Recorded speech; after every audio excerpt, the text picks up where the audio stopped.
Монгол Улсын ерөнхийлөгч ухнаагийн хөрөлсөг эрүүл мэндийн салбарын төлөөлөлтөд уулзлаа.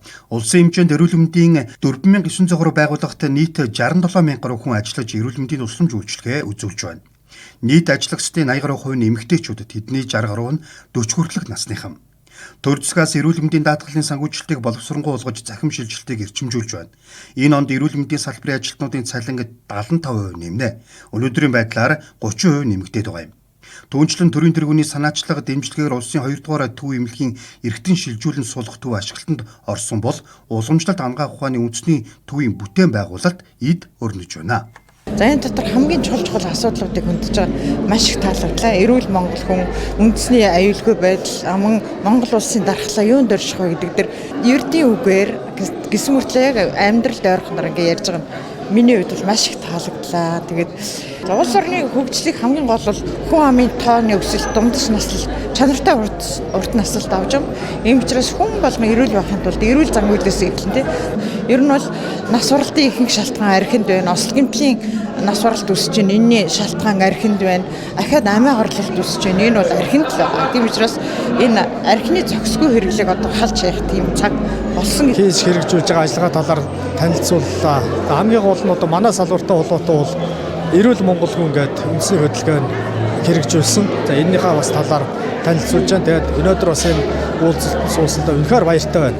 Илүү их ухамсартай ажиллаараа ард иргэдийн эрүүл мэндийн төлөө одоо хоёргүй сэтгэлээр чин сэтгэлээс энэ ажлыг одоо хийж байгаа хэвээр чин сэтгэлээс ажиллаараа гэдгийг одоо захиж хэлж байна. Тэгээд би бол ерөнхийлөгчийн энэ уулзалтанд ороод бас цаашдаа ажиллах эрч хүчийг авлаа. Ерөнхийлөгчтэй ажлын амжилт хүсье. Өөрийн биеэр ингээд үлгэрлээ дуурайраад Монгол хүний дундаж наслалтыг нэмэгдүүлэхийн одоо тал дээр ингээд хүчин зүтгээд эрүүл Монгол хүн одоо энэ хөтөлбөрийг боловсруулад ингээд бас эрүүл мэндийн салбарыг орхигдуулахгүй ингээд манлайлаад авч явж байгаа ерөнхийлөгчтэй баярлалаа. Ажлын амжилт хүсье. Манай улсад жилдээ 7000 хүн хорт хавдраар өвчүүлж 4500 хүн нас бардаг гэсэн тоо баримт бий.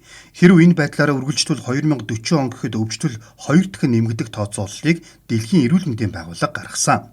Иймд ерөнхийлөгч захирамж гарган хавдрын урьдчилан сэргийлэлт оншилгоо эмчилгээ эрдэм шинжилгээ сургалтын зохицолбор бүхий хавдар судлалын үндэсний 2 дугаар төвийг байгуулахад дэмжлэг үзүүлэх ажлын хэсэг байгуулсан.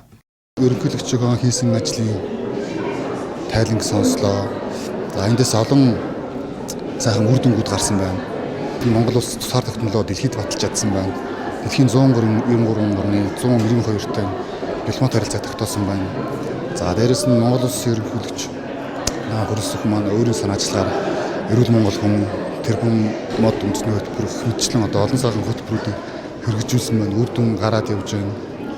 Гэх мэтчлэн энэ хүн байх хугацаанд бол Монгол улсын хэмжээнд болон дэлхийн дахинд олон арга хэмжээнүүдэд оролцож олон ажлуудыг зохион байгуул санаачилжтэй олон ажлуудын үр дүнг нь хараад явж байна. Улсын 2 дугаар төв эмнэлэгт 2019 оноос хойш ажиллаж байгаа. Ерөнхийлөгчийн санаачилсан одоо үйл ажиллагаанаас манай эмнэлэгт одоо оруулсан хувь нэмэр гэхээр манайх одоо элэг шилжүүлэн суулгадаг болсон. Мөн гадаадад одоо өндөр үнэтэй хагалгааг эх орондоо ямар ч одоо юугүйгээр саадгүйгээр хийх болсондоо бас их тийм өр өгөөжтэй юу байсан үйл ажиллагаа байсан гэж би хувьдаа бодож байна. Эрүүл Монгол хүн хөдөлгөөний үр дүнд хүрэхэд эрүүл мэндийн салбарын мэдлэг боловсрол ур чадвар хамтын ажиллагаа манлайлал чухал үүрэг гүйцэтгэж байгаамаа.